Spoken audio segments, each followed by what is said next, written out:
Hi, everyone. Welcome to our first IDSJ virtual event.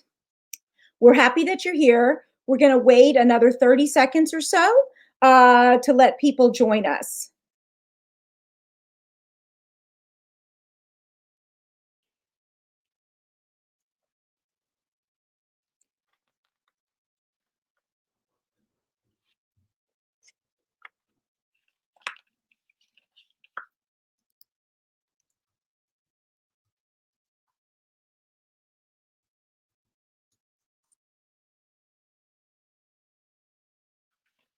So glad that you're here. While we're waiting to get started, please do visit our website at www.idsj.us to sign up for our newsletter, where you can also receive resources. We're also live on Twitter.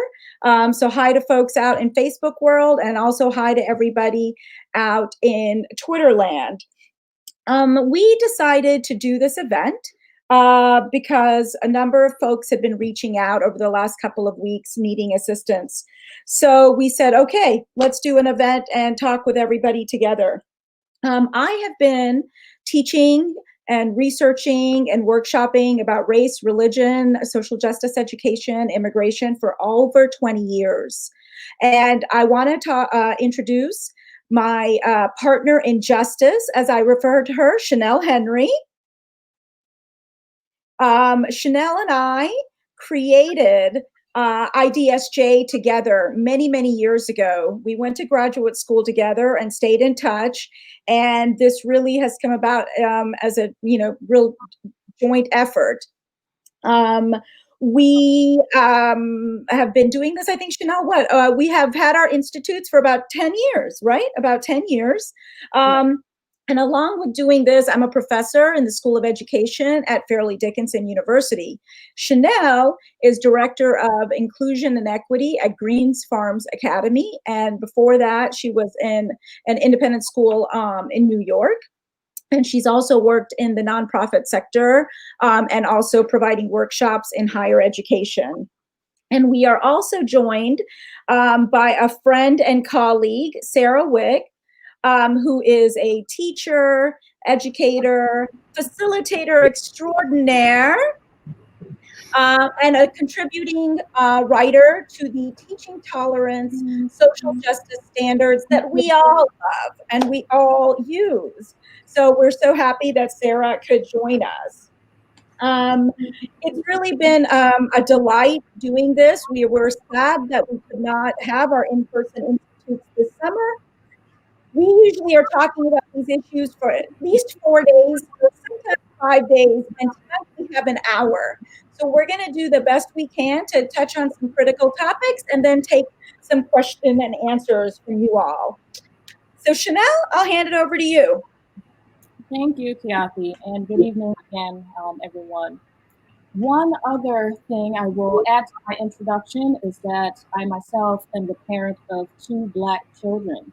My daughter is 15, I have a son who is 16, and so tonight's conversation is very important, very personal, and certainly very much a part of what's going on right now in our times. Jesse Hagopian is the co-editor of the book Teaching for Black Lives, and I recently read a NPR interview with Jesse where they said teaching for Black lives now doesn't just mean teachers, right? It means all of the parents who have been conscripted into homeschooling, as many of us have, given the nature of coronavirus and COVID-19 right now. And Jesse also says we should take this opportunity to have these hard conversations with our children about what is happening in the world today. For many families of color, like mine, like others on this call this evening, we talk about race and racism every day. It's a daily practice in our homes. For some others, it may never come up. And so tonight, we're going to focus our conversation on just a few topic areas that we hope will help you have these hard conversations right now. Khyati, Sarah, and I are going to lead the dialogue first before we dive into your questions and answers a little bit later on. And the framework that is going to guide our conversation this evening is four: educating self, reflecting, recruiting others, and lastly, taking action.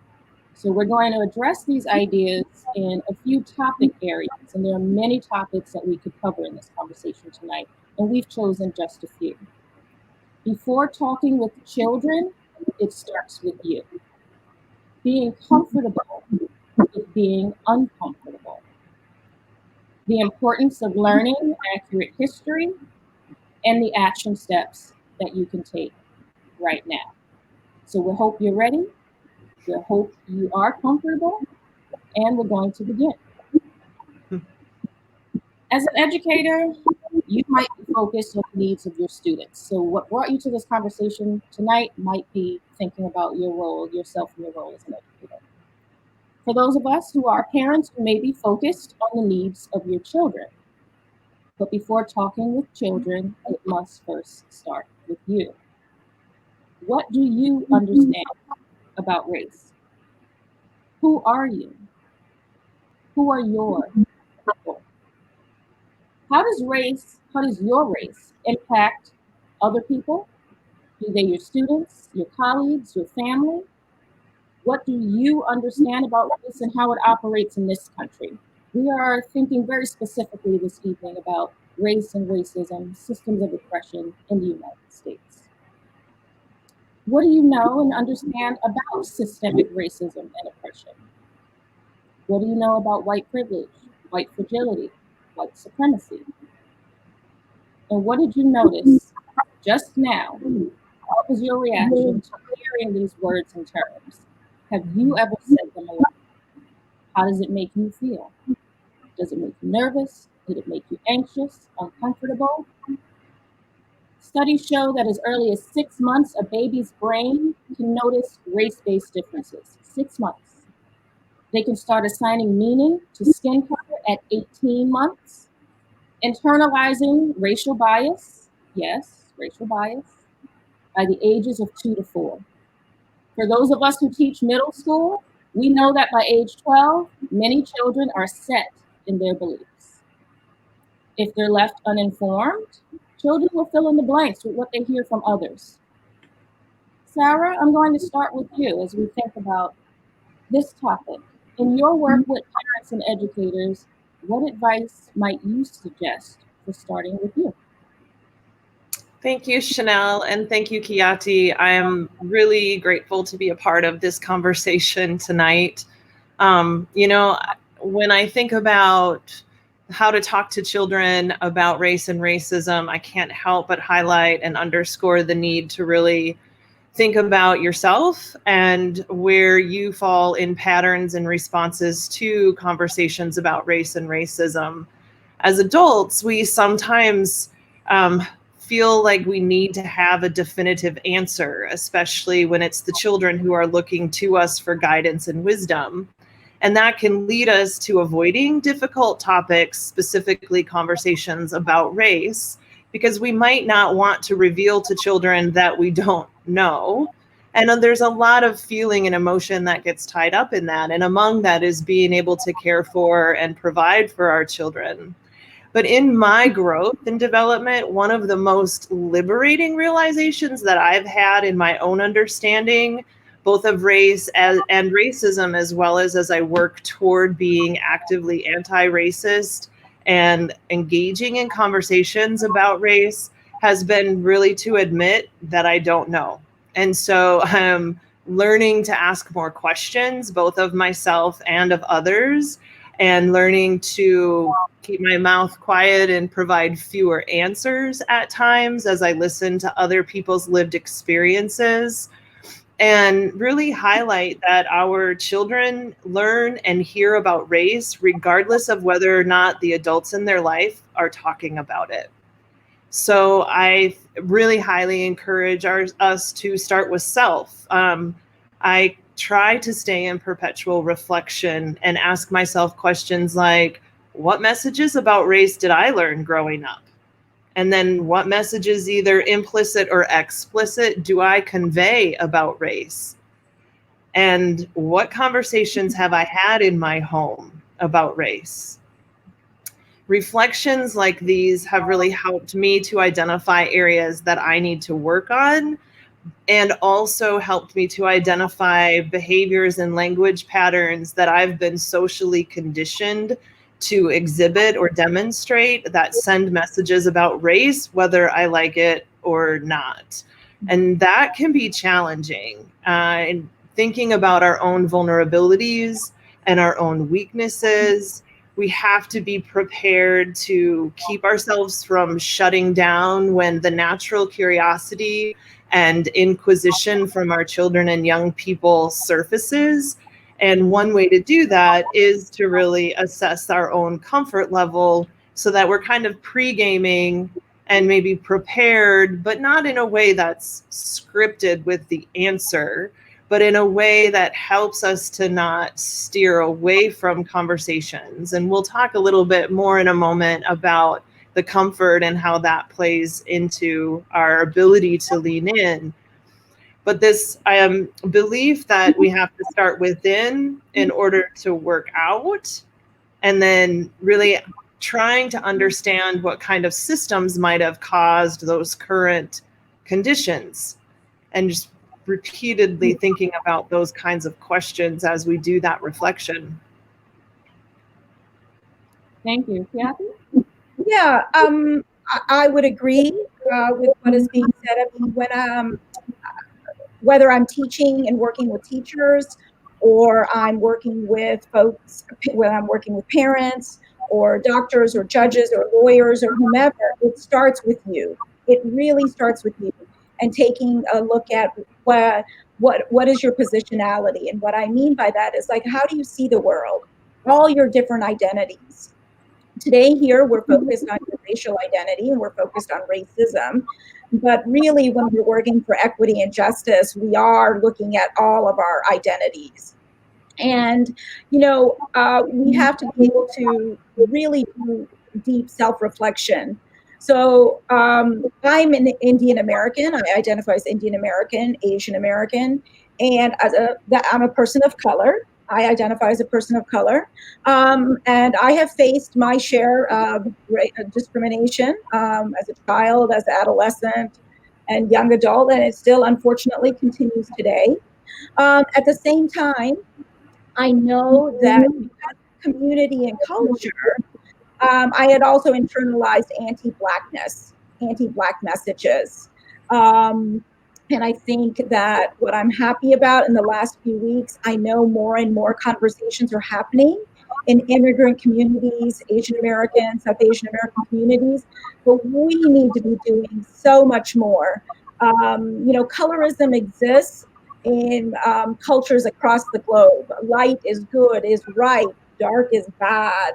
And these messages we give out, and children and adults take in. And we're going to really have to take a really hard look at that and make sure that we can stop that in terms of, those messages being received.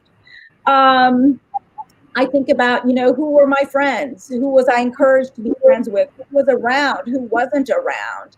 All those questions are really, really important. So it can make you feel a little icky. It may not feel right, but we got to do it. We got to do it. Absolutely. And to that point, Sarah, I will toss it to you. Can you take us to our next topic? Okay, yeah, definitely. So this thinking through this being comfortable with being uncomfortable. And as we kind of peel back layers of the internal work that's necessary, a lot of the internal work for many people is just that, uncomfortable. So how do we move from into being comfortable with being uncomfortable? Particularly when I think about how we might inadvertently create this both indirect and direct good bad binary about racial identities, and specifically in this country, black white identities. So for example, children observe all kinds of visible identities in others from a very young age. Students call out hair color, they call out height, they call out eye color. it is normal and natural to also notice race, especially in situations where an individual's racial identity shows up different from that of our own. Many times, adults will shush young children away from talking about race in these very curious and very natural moments of inquiry. The impact of that shushing sends a loud message that something is wrong with talking about race from a very young age. And that hush, hush, don't say that can indirectly tell our children that race is something quote unquote bad. And avoiding talking about that natural observation about another person as you're meeting somebody creates this kind of taboo topic around racial identity. And that gets conditioned in all of us of all racial identities, and then creates this hesitation to talk about race, in particular in diverse racial settings. So when you're in heterogeneous groups, then that discomfort, and in particular for white people, people who look like me, talking about it is even more complicated and challenging or uncomfortable, because we haven't been historically forced to talk about it as much as people who identify as Black or as people of color. I like to help children explore this curiosity by first listening and then maybe using sentence stems. So you can just simply ask, what makes you think that?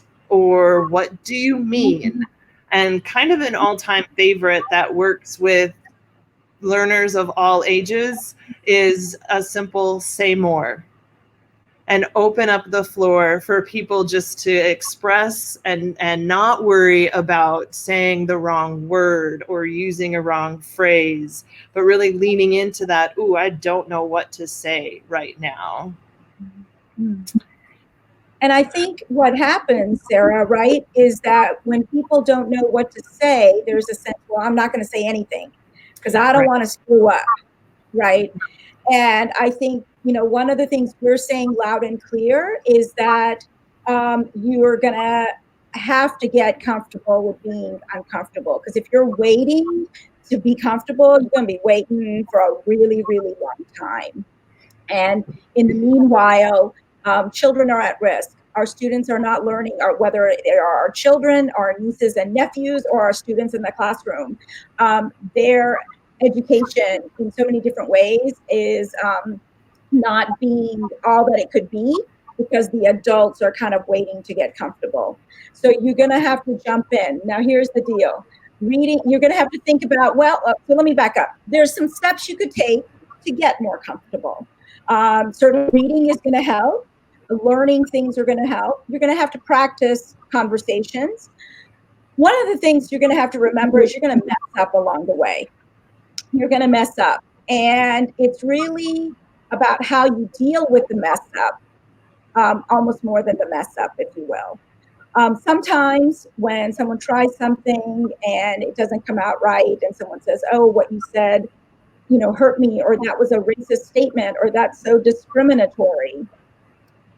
The first place we mostly, all of us want to go is like, oh my gosh, I'm so sorry. I did not intend that. That was not my intention. So we want to call attention to this idea of intent versus impact. When we are talking about race and racial identity and talking with children and just dialoguing with folks in the world, you've got to remember intent versus impact. Your intent may not have been to hurt, your intent may not have been to discriminate, but the impact on that student or your colleague, because of what you said, did just that.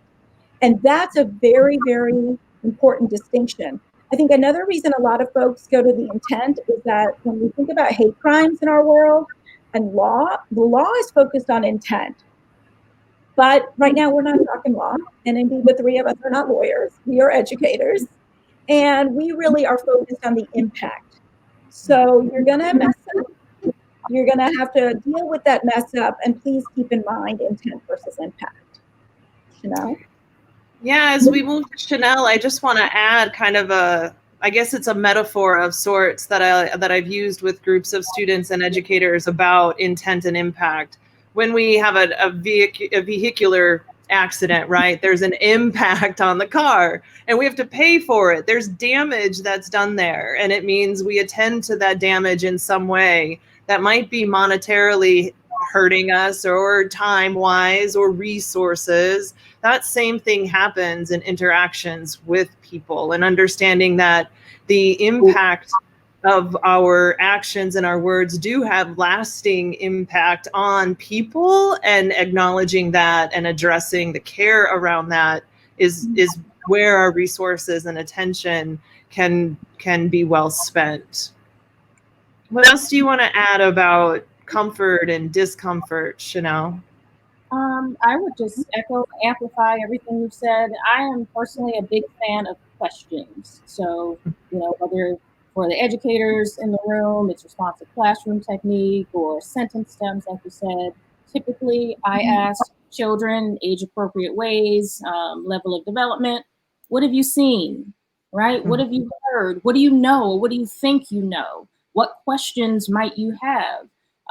Particularly around the protests and all the images that are on TV and social media, you might ask children, why are they yelling? Why does it look like they're yelling, right? Why are they crying? Why are they sad? So being able to contextualize all of the images and information that they're seeing, that they're processing. I'm a big fan of the mood meter. Out of Yale Center for Emotional Intelligence, have them use the mood meter and point to a feeling and process that emotion with children. Yeah, we're so often looking for really simple answers or solutions to complex questions and situations. And those situations that are complex require dialogue. And how if we stall out with waiting for correct language or to get over being uncomfortable, we're not ever going to get started. Khyati, this last topic area we want to talk about tonight is the importance of learning accurate history. Will you lead us through this conversation? Well, I think most of us going through school did not learn accurate United States history. And I think we might have people joining us from outside the United States, from other parts of the world. And the same question could be asked of you, did you learn accurate history of your country? And we have to start there. It's one of the reasons we're in the pickle that we're in as a country today, is because we haven't really understood what has come before. When we understand real history, we understand systemic racism, right? This is racism and racism that has been embedded in our Supreme Court decisions, in federal legislation, in public policy, laws that impacted people's lives 100 years ago, and in some cases they continue to impact our lives today because of the impact through generations. And the thing about history is, if you understand what has happened in terms of laws and Supreme Court decisions and lower court decisions, then you actually can have a better understanding of white privilege. Because privilege, white privilege, if we're talking about race, white privilege comes out of, it's the product of all these laws in our history.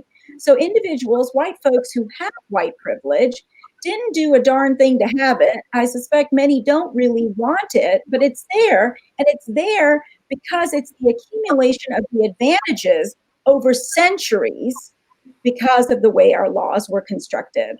And that, when students and teachers and people get that, boy, it really makes a difference in feeling more comfortable in order to take action. So history is a really, really big piece. I will just say that when you can understand history, you can better understand what's going on in our country today. And, again, back to asking questions, I would ask those of you who are here tonight, who, what, when are we teaching and talking to our children? Who are we teaching them about? What are we teaching them about? When are we talking to them about it, right? Don't wait until Black History Month. And please focus on more than just the bookends of slavery and the civil rights movement, right? So if we've provided some accurate history and context along the way before things like this happen, we have the framework and the foundation to not only begin, but continue a conversation about race or injustice, right? Because children know fairness. They have an innate sense of right and wrong. And so even bringing that language into the conversation, how are we talking about this, right? What is missing from the narrative? Who is missing from the narrative that we're sharing, that we're teaching about, that we're talking about? And if nothing else, I implore you to use non-romanticized versions of history and people. I have seen so many quotes from Martin Luther King Jr. going around social media during this time. And yes, Martin Luther King Jr. did advocate for nonviolence and peaceful protests, etc. But we like to romanticize his life and him as a person and forget about the radical Dr. King and the evolution, the arc of his life. And, he himself was a very complicated person. So let's also talk about the non-romanticized versions and narratives of the histories and the people that we're sharing. Mm-hmm. Yeah, and that's that critical literacy development, right? What questions are they asking around their understanding of particular people who they're learning about, and where are the gaps and silences? Whose voice is not there? I want to echo a little bit, Shanelle, what you were just saying about the use of Martin Luther King quotes right now, or how often you hear in the current media about just protest peacefully, like they did during the civil rights movement. And I want to ask, was it peaceful? If we ask Viola Luiso, was it peaceful? If we ask James Reeb, was it peaceful? Could we ask Representative Lewis, was it peaceful on Edmund Pettus Bridge on Bloody Sunday? From what vantage point are we referring, right? And how we talk about it, and not simplifying our history. That yes, peaceful protest was used as a strategy during our modern civil rights movement, but that is not the only strategy that was used during that time. And I think as we understand the movement for Black lives and the larger picture and the larger asks and the larger strategies and organizing and efforts being made, understanding that contextually in history can help us to understand that current day also. And that's really in line with resisting telling that simple story. Are we able to thread the needle across, connecting of dots, like even school desegregation from Mendez versus Westminster in California to Brown v. Board in Topeka, Kansas? Do we know the players that were a part of both of those cases and the significance of their involvement? Do we know that the FBI monitored both the KKK and the SCLC during the civil rights movement? What does that mean as far as government interference or oversight? Do we know about the LGBTQ activists who were a part of the movement but were not put out front because of their marginalized gender identity or sexual orientation? And how does that connect to LA riots or Watts or Detroit rebellions in urban places around the country? And I don't want to come off at all as a historian, because I'm still learning. I think of the pieces of the texts that I've been able to read as an adult that tell the stories that weren't a part of my K-12 experience. I didn't know the elements of the civil rights movement beyond MLK and Rosa Parks. I didn't know about the players beforehand until I studied those things or read James Lowen's Lies My Teacher Told Me as an undergrad. So really thinking about how can we center ourselves in work that is anti-racist, that helps us to understand, as Ta-Nehisi Coates said, that race is the child of racism, not the father. That cause and effect. What came first? What are the systems and the organizational structures that are creating these socialized conditions? And how can we think critically about who is suffering and who is profiting from each of those structures. Yeah, I think that we could probably spend another hour or more. As you mentioned, Khyati, at the beginning, the Institute is usually 5 days, and we're down to an hour. So just want to... Sarah, I'm going to jump in because you mentioned some books, and there's other books we recommend. And we've compiled some resources for everybody, just a few short videos. I think we have a couple of podcasts, and then 10 books that we recommend. And so if you sign up for the newsletter, that'll get sipped right to you. So you can just go to the website at idsj.us, sign up, and you'll get those resources, because that's really, really important. I mean, the land that we're all living on, and who was it taken from, and how was it taken? You know, one of the laws that when I first learned about the 1790 Naturalization Act is that you had to be a free white man to be a citizen of this country. I mean, that, you know, right there says so much about who belongs.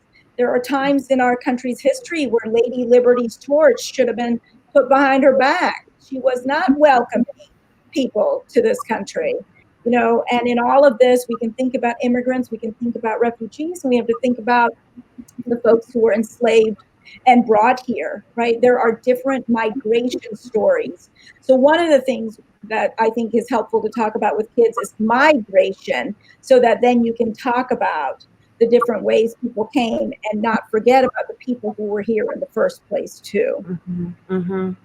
Yeah, and I want to just add to that as well, this, are we educating for empowerment? Are we helping students and our children understand what it means to participate in our local communities? Do we even know what the local issues are and how much power is held right within our locality as well? So we can start talking about ways folks can take action, right? That is a good segue. I think if I had to boil down to like a couple of takeaways, I would say first, figure out what's holding you back.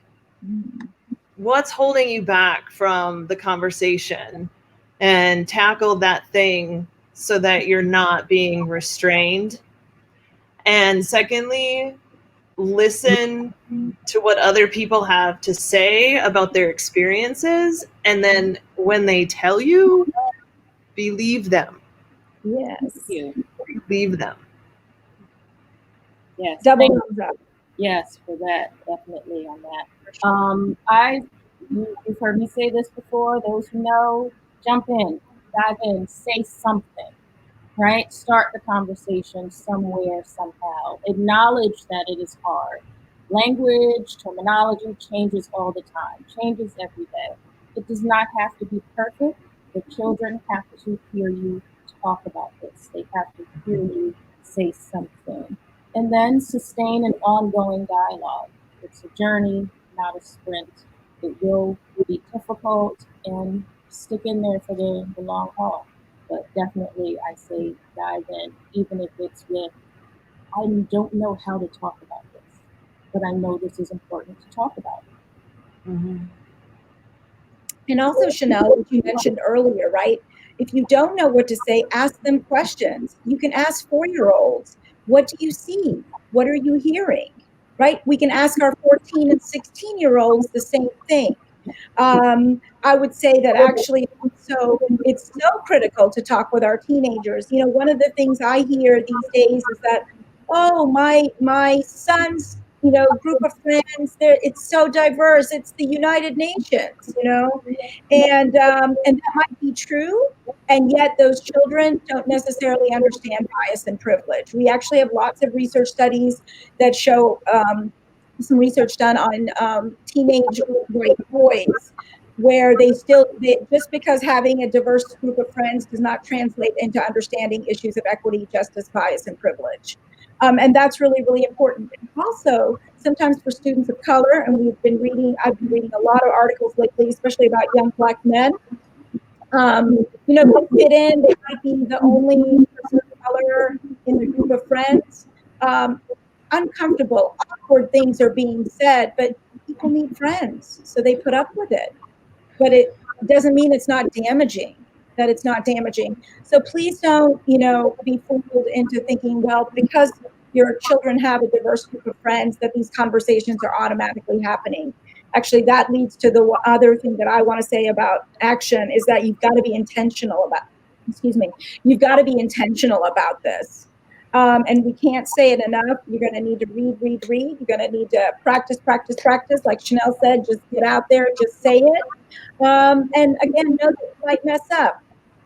Think about how many times did you learn 2 times 2 equals 4? How many times did you have to practice your multiplication tables? And how many times do you still make mistakes on that math test? Right? What makes us think because you read a book or two or start engaging in these conversations, you're supposed to know and do it perfectly and not mess up? Remember, it's more about how you deal with the mess up, right?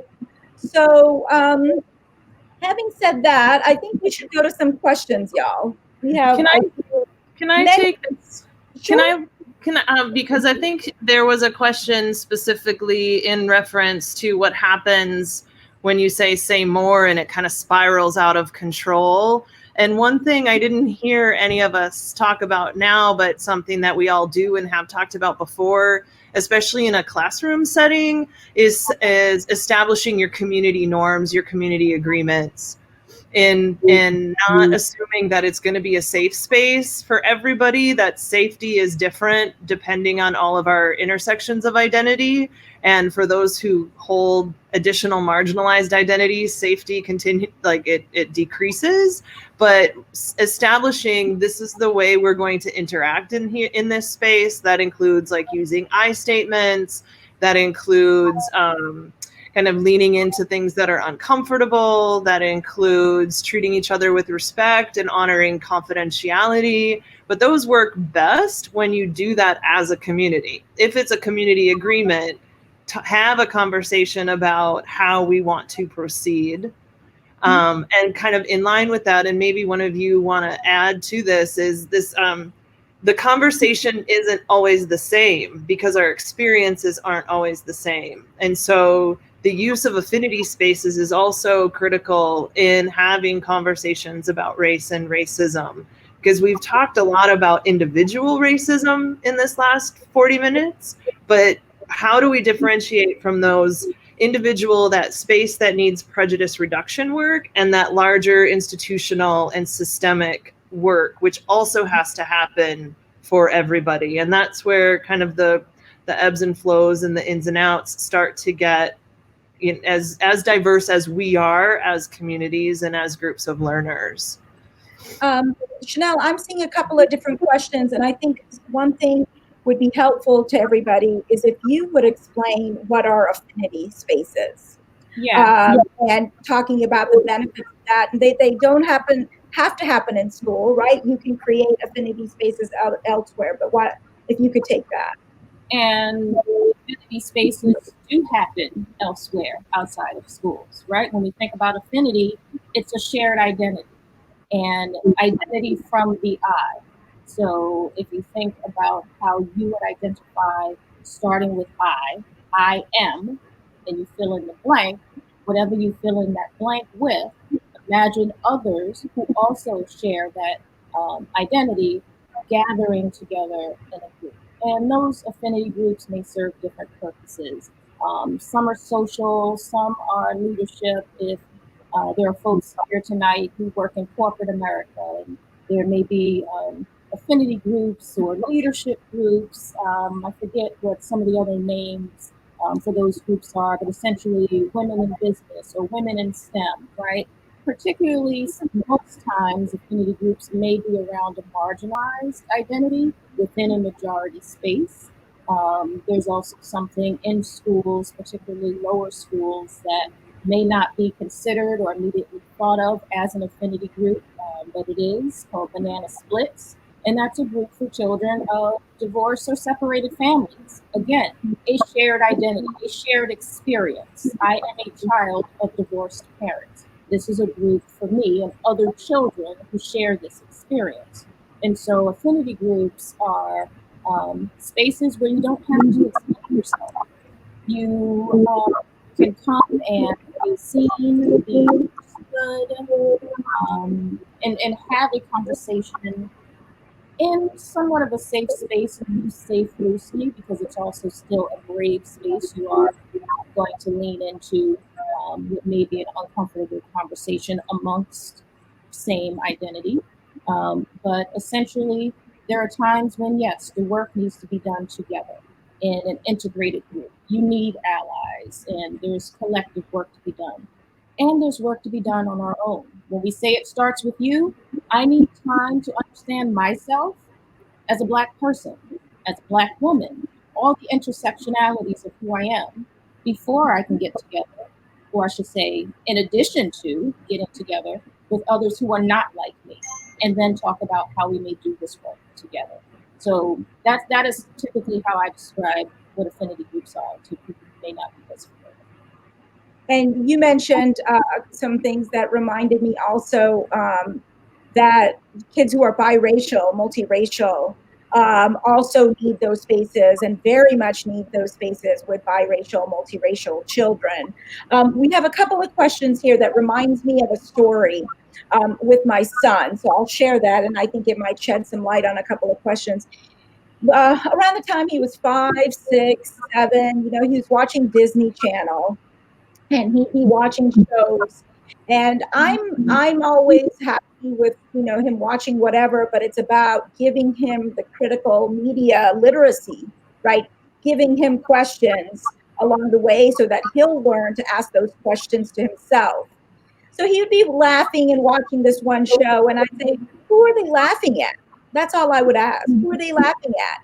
And then he would explain to me who they're laughing at. And I said, well, what are they laughing about? And then he will tell me, what are they laughing about? And then I would go along my merry way. And the next time he's watching the show, I'd hear the laughter. So I'd go ask those same questions. And then we could see a pattern. And I'd say, hey, buddy, they're always laughing at that same kid, or they're always laughing about that same character. Why is that? And it won't surprise y'all that it was most often it was a person of color, or it was a child of color, a person of color, the shopkeeper who was Black or Arab or Asian or something. So I would ask questions like that, and I'd be like, so why are they always laughing at him? Well, he does funny things. Well, why does he do funny things? Right? Just keep asking those questions and having the conversation, because then they will learn to ask those questions even when you're not around. And so that's, you can do that when they're 1.5, Roseanne, and they can do that when they're 4. And we've got to continue that when they're 10 and 12. And we're doing that right now with even older people, right? That's what we need to do even for our older citizens. I know there was a question around that, is ask people what they see. Don't tell them what you see. Ask them what they see and hear. So there's a question I think that you will enjoy taking on. Suraj has asked, I'm looking for it here. What do you think is the difference between an anti-racist and someone who is against racism? From Ibrahim Kendi's book. Yeah, this is right out of How to Be an Anti-Racist by Ibram X. Kendi. He talks about like the opposite of racist not being not racist, that it's actually anti-racist. And just being against racism doesn't include the active components of what we need to do to break down the systems that actually reinforce racist practices and racist laws. This made sense to me as I started to compare it to like motivations of an ally and my own journey as an ally, and thinking about, am I an ally to an individual or am I an ally to an issue? And if I'm an ally for social justice to an issue, then my goal is to empower all of us to create a society where we all do better when we all do better. That's that's the goal of and the motivation behind an ally for social justice. And in the way that Kendi talks about actively anti-racist is like thinking about what am I doing to making sure that ultimately we're all working toward a society that is not carceral, that is not punitive, that embodies the belief that there are no throwaway people. And that requires action and being active, not being passive. Okay. Okay. Anything to add? You said it all. Okay. Okay. So I think we have a couple of questions. I think we need to make the distinction for folks again between cultural diversity, social diversity, appreciating culture, and the need to stand up for equity and justice. Sometimes the two get conflated. They're certainly related, but we have to kind of keep in mind what you're doing. And there is a tendency to be fine with celebrating cultures, learning about different people, but what we are saying here is that we've got to our children have to learn about, and we have to have conversations on why different people are treated differently, and in some cases unfairly, in many cases unfairly. And so those conversations can become a little uncomfortable. Even teaching about history and slavery, sometimes we have documentation actually from Teaching Tolerance, Teaching Hard History document, which you all can get. I think it's also on our resource list if you sign up for the newsletter, that white teachers have said straight up, they don't really hit on all the pieces of slavery that they're supposed to when teaching about it, because it makes white kids uncomfortable. And then they'll just feel bad, and therefore they just want to avoid that, right? And I'm telling this story because there were a few questions that get at this piece. Children will feel bad, but we have to help them emote and have those feelings and then work with them constructively. I have found most of the time, and I think the teachers, and I want to give a shout out actually to all our IDSJ alums who are out there, and so many other teachers that we've worked with, that it's difficult, but we have to help them go work through those feelings and talk about what they're going to do with why they're feeling, with their feelings, I should say. And that's not necessarily an easy task. And sometimes adults, especially parents, we might think, well, isn't a 7-year-old too young to be learning about this? What about the 7-year-old who is facing all kinds of bullying in school? What about the 7-year-old Black boy who is being disciplined as if he was an adult and he's 7 years old? Yeah, they're too young, but they're having to deal. So other folks are going to have to deal. And I think that's a really, really important thing to understand. And again, by not talking about it or not addressing it, we're doing a disservice. It doesn't go away. It doesn't not exist because we're not talking about it. We're just leaving children to fill in the blanks with their own context, their own reasons why, not just their own reasons why it's happening, but their own reasons why the adults in their lives, their teachers, be it educators or parents, the adults in their lives who teach them are not talking about it. They notice. They notice what we choose to talk about, which is intentional. They notice what we choose not to talk about, what we omit, which is also an intentional act. And sends a message. And sends a message, right? We have a question, Sarah, if you want to jump in on this one, and then I will too. There's a few people asking about how do we talk to Board of Educations to advocate for staff diversity?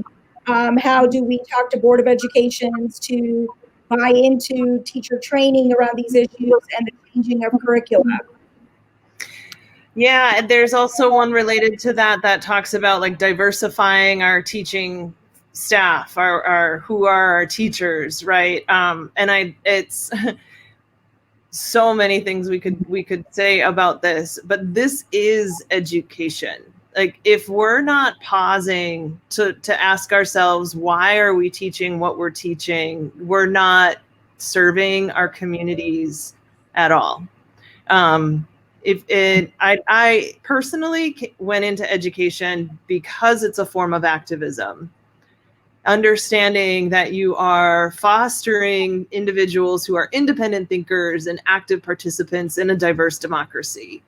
The social justice standards is one way to help those kind of traditional thinkers around what is school say, oh, this is what we do all of the time, by threading those standards in and across all of your subject areas, not just your social studies, and especially not just during the heritage months, not just during your language arts classes, because you can pull in a novel or a historical text, but in our STEM classes, whose voices are there, whose voices are missing, who gets an opportunity to engage in different engineering fields and who doesn't. That's all a part of how we continue to develop and evolve. And it is what we do. Representation has huge implications for that as well. There's a lot of states across the country whose state boards of eds are not occupied by a single trained educator, but instead they're full of politicians. So what kinds of decisions are being made about what happens in that state? And is there an educator in the room? And then is there a diverse representation of educators in the room? And not just with racial identity, but in urban settings and rural and exurbs, and the ways in which our schools look different in all of our spaces and yet look very much the same. Yeah. And I'll just add that, Board of Educations, sometimes they want this, and then as we get into the material, if some of the educators don't necessarily like what's happening, if there's complaints, then the Board of Ed realizes, oh, maybe we shouldn't be doing this. Folks, there are going to be complaints. People are not going to always be happy about the questions when I'm working with a school or a school district that I'm asking them to think about and kind of confront, if you will, or when Sarah is doing that and Shanelle's working with schools. And if they kind of put a stop to things there, then that's problematic. So we need Board of Ed members also going through this same kind of training. I have a number of friends who are Board of Ed members, shout outs to them. And they've been saying, different states have it done differently, but we need them also getting this training. Remember, a lot of this was not part of our education for those of us who went to school in the United States. Some of us got it in college and grad school, some of us didn't. And so we've got to provide those opportunities now. There was a question that came up that I want to ask maybe both of you to answer. And it's it's a parent of color asking this question. Thanks, Danielle, for the question. She says, how do I have a conversation with a teacher that doesn't have she says racial sensitivity, or she may not, or the teacher may not be aware of the topics that we're talking about? What do you suggest to that parent of color? Yeah, context very well matters. Relationship matters. Is this the first time you are entering into any kind of conversation with this teacher, the first time you're actually meeting the teacher or going up to the school or whatever the case may be? But in general, inviting that teacher into a conversation. I tend to center self and, not point outwards, but say, this is my observation. Can you help me understand?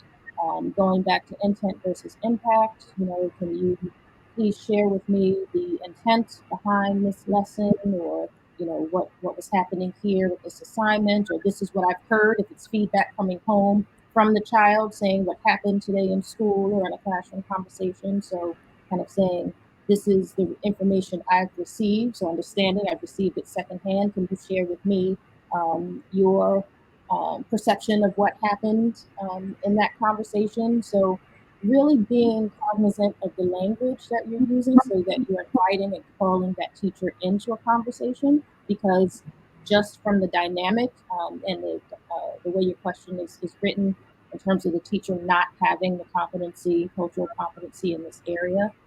If there are resources you could share, what suggestions you have, right? So we're not just pointing at a problem, but we're offering solutions to that problem. And just trying to go in with some kind of understanding, empathy on both sides as much as possible. As much as possible. Again, it all depends on context. I am well aware.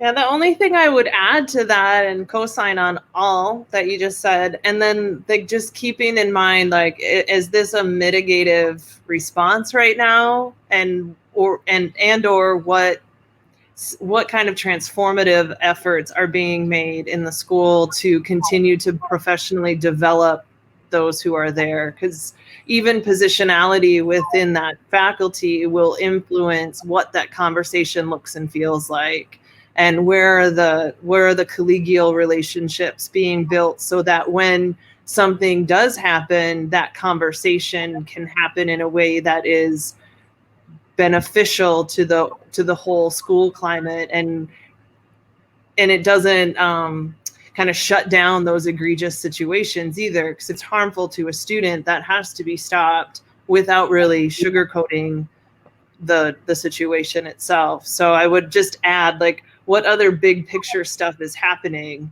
or am I just reacting right now to this one thing?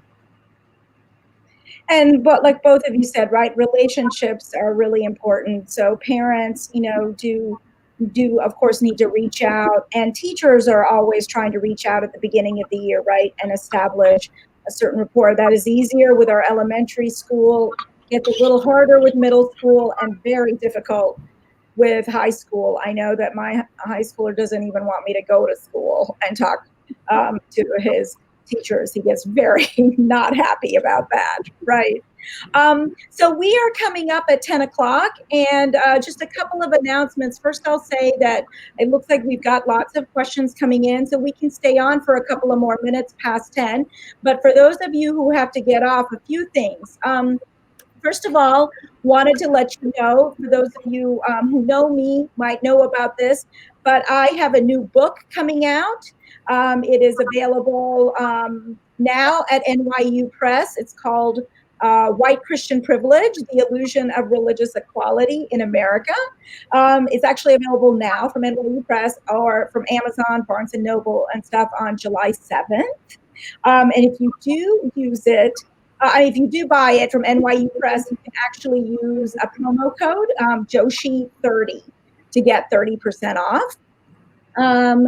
Don't forget to go to IDSJ website again to sign up for our newsletter, so you'll receive the resources list that we've created, and plus we send out about an email once a month with other resources for all kinds, not just school-based, for everyday people also. And here is some information on where you can find the three of us, if you will, our GPS coordinates.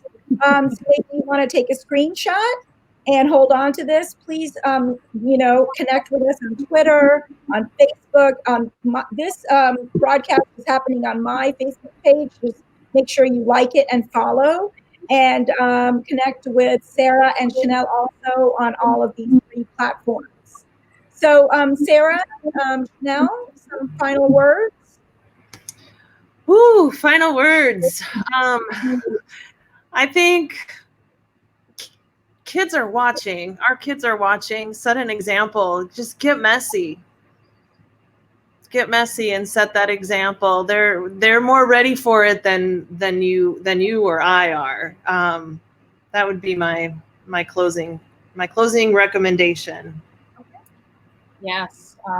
Second to that, and also you've taken the first step already. You've already started. You were here tonight. Something brought you here. Don't stop now. So, as you heard me say earlier tonight, dive in, start the conversation, talk about what you heard here this evening. Practice using some of the sentence stems that we used or some of the questions that we shared with you. But you've already taken the first step, so you can't stop now. We hope you don't stop now. Yeah, and thank you for joining us. I just am so thankful to have Shanelle is my partner in justice, doing this work for so long. I don't think it would be the same with anybody else. 20 years, right, Shanelle? 20 years. And we're very happy that Sarah joined us. And it's incredibly hard work. It's important everybody acknowledge that, and it's incredibly fulfilling work, and we're going to have to do it in order to build our more perfect union, and we're going to need everybody for that. So thanks for joining us. For those who want to stay on, please do. There are some questions we'll try to answer, but thank you. Ooh, I'm going to take a sip of water before we take some other questions. Okay. So let's see, a couple more minutes, y'all. You good with that, Shanelle and Sarah? Okay. Yeah, I'm okay with that. So I'm going to weave together a few different questions that are around the topic of slavery. And I'm going to read some things so we capture everything and you can cap. So how do you set things up for those conversations? Slavery can be a hard topic for students of color in the room, maybe especially when they have a white teacher who also may be appearing nervous. The teacher might be nervous having the conversation.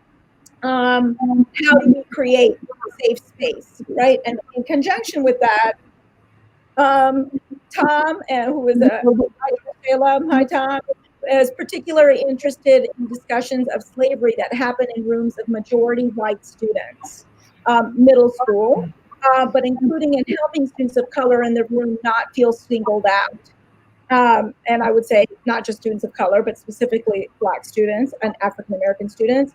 And, you know, in all of this, how are we helping white students build empathy? That was a lot. Mm-hmm. That was a lot.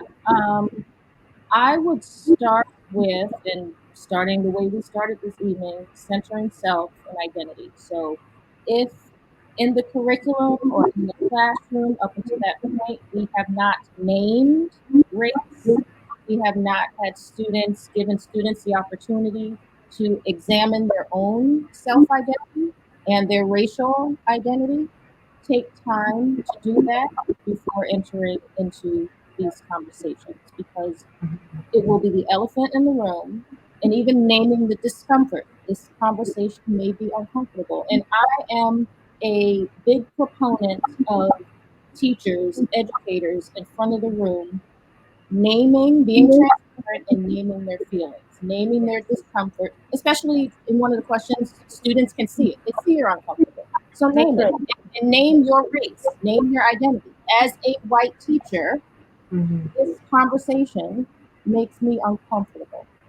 And here's why, right? Being vulnerable to students, being human, humanize the educator in the room with your students. That models for them how you're asking them to have this conversation. You're expecting something of them that you're not modeling for yourself that you're willing or able to do. And there, you know, in addition to the technical stuff of doing your homework and making sure, you know, you have your resources and teaching tools around the actual topic of slavery, and that we are teaching, you know, how we're teaching it, and the language that we're using, and are we calling it slavery and naming, you know, the individual slaves, or thinking about how the language we're using about this topic, but really starting with the self and centering identity, centering race. This is a racial conversation. It's not just history, it's not just past, right? What we're seeing today is remnants of that. Name it. Sarah? I think I would just add that do an audit of your full year scope and sequence. And if slavery is the only time that you have Black faces in your content, fix that before you teach slavery. Yep. I'm reminded of a middle school teacher who was like, Sarah, every year when we read Roll of Thunder, all of the white kids like whiplash to the one or two Black students in the room. And I'm like, is that the first time they're seeing a Black character? Because I would probably whiplash too if I've never seen it before. You're like setting that up to be that way. So I would say do an audit of your content as you're doing the rest of the things Shanelle recommends. Great. Yeah, and I'll just add that, you know, talking about race and all our other identities is important just from the beginning of the year, you know, so that when you are talking about slavery, when we're talking about other moments, it's not something unusual, you know, and you've set up your classroom constitution or your guidelines, and you're, you know, holding students accountable. And then having those conversations can be slightly easier.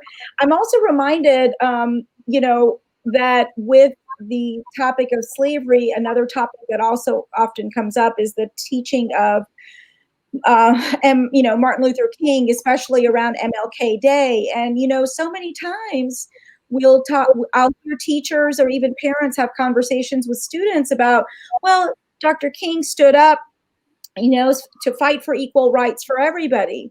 But are you talking about why he had to stand up? If you're not talking about why he had to stand up, no wonder they're having to learn the same thing over and over again every year, because they're not getting the real story, right?